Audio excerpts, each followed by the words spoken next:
हजुरलाई आज म घरमै सजिलैसँगले अर्ग्यानिक रायोको साग बनाएर देखाउँदैछु। ग्रिटिङ्स एभ्रिवान, युट्युब च्यानल अमरपन्ची फुड वर्ल्डमा हजुरलाई धेरै धेरै स्वागत छ। यो अर्ग्यानिक साग चाहिँ मेरो बारीको आफ्नै साग हो र यसरी अर्ग्यानिक साग खाँदाखेरि आँखा पनि तेजिलो हुन्छ र हाम्रो पाचन प्रणाली पनि एकदमै मजबुत हुन्छ र दैनिक रूपमा हामीले 200 ग्रामसम्म यसरी साग खान सक्छौँ। मैले यो सागलाई 3-4 पटक मजाले पखालेँ। यो चाहिँ आफ्नै बारीमा फलेको भएर माटोहरू चाहिँ अलि धेरै हुन्छ, त्यही भएर लगभग 4 पटक जति मजाले पखाल्नु होला हजुरहरूले पनि। र त्यसपछि हामीलाई चाहिन्छ एउटा ठुलो साइजको गोलभेडा।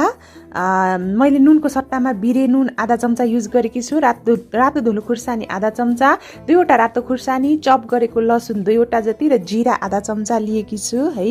र यो रायोको साग चाहिँ सकेसम्म यसरी यो तोरीको तेलमा बनाउँदा एकदमै मिठो हुन्छ। त्यसपछि यसरी मैले लसुनलाई फुराएँ। त्यसपछि यो चाहिँ हल्का गोल्डन ब्राउन नहुन्जेल मजाले भुट्नुपर्छ। आगोको आँच चाहिँ मिडियम फ्लेम राख्नु होला। हेर्नुहोस् है त,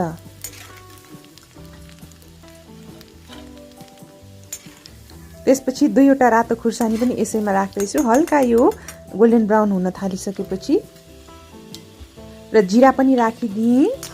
यसलाई पनि हल्का भुट्नुपर्छ, डढ्न चाहिँ नदिनु होला है। बनाउन एकदमै सजिलो छ है। त्यसपछि गोलभेडालाई राख्ने हो। गोलभेडा राख्दाखेरि सधैँ रातो र पाकेको वाला राख्नु होला। यसो गऱ्यौँ भने एकदमै मिठो हुन्छ हाम्रो साग चाहिँ। र हजुरहरूले मेरो च्यानल अमरपन्ची फुड वर्ल्डलाई सब्सक्राइब गर्नुभएको छैन भने प्लिज सब्सक्राइब पनि गरिदिनु होला है त। हेर्नुहोस् त, त्यसपछि मैले यसरी रातो धुलो खुर्सानीलाई पनि राखिदिएँ। यसरी मसलाहरू भुट्दाखेरि अलिकति छुट्टै टेस्ट आउँछ है।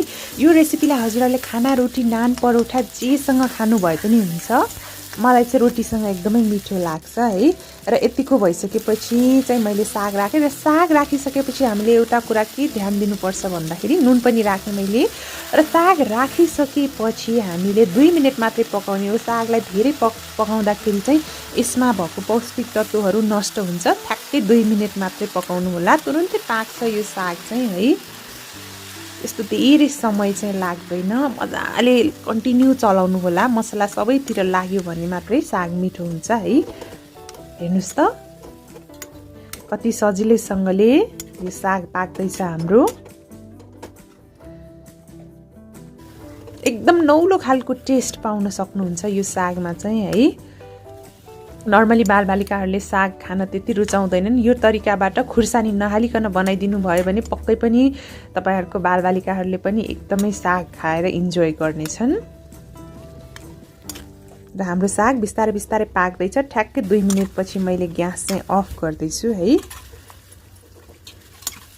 र ग्यास अफ गरिसकेपछि एकैछिन चलाउनु होला। यो नुन सबैतिर लागोस् भनेर मैले यस्तो गरेकी हुँ है। आजको रेसिपी हजुरहरूलाई कस्तो लाग्यो त? मन पर्यो भने भिडियोलाई लाइक, कमेन्ट र सेयर गर्न नबिर्सिनु होला है।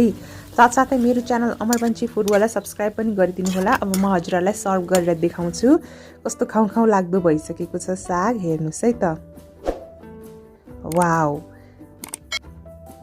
र अब चाहिँ टेस्ट पनि गर्दैछु कस्तो बन्यो भनेर। नुन चाहिँ आफ्नो टेस्ट अनुसार राख्नु होला है।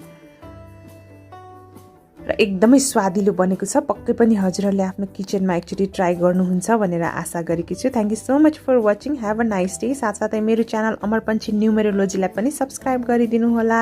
By by.